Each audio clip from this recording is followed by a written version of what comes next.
See, I've noticed a trend, a pattern among my sisters.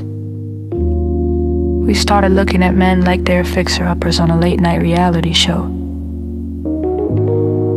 Some women love playing contractor.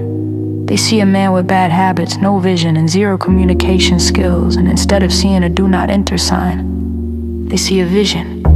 They say, I can change him, I can train him, I can mold him into something better.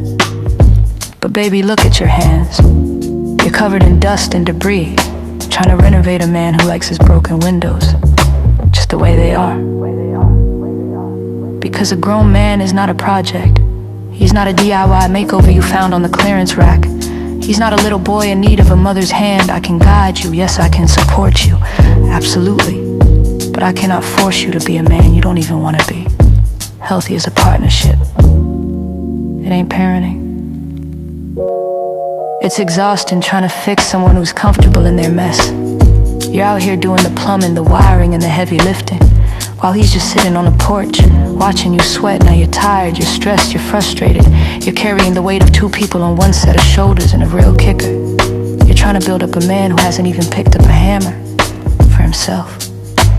A man changes when he decides it's time to level up, not when you nag him, not when you beg him, not when you threaten to leave or try to twist his arm into a shape he doesn't recognize. If he's comfortable being stagnant, your love won't be his engine. You're giving him 100%, and he's giving you an invoice for your time.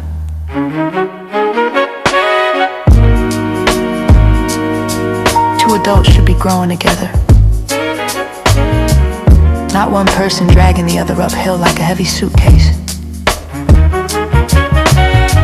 Put the tools down, sis. You were meant to be his lady, not his architect. Stop trying to build a house on a foundation that doesn't want to stand. Let him be. And go find someone who's already done the work.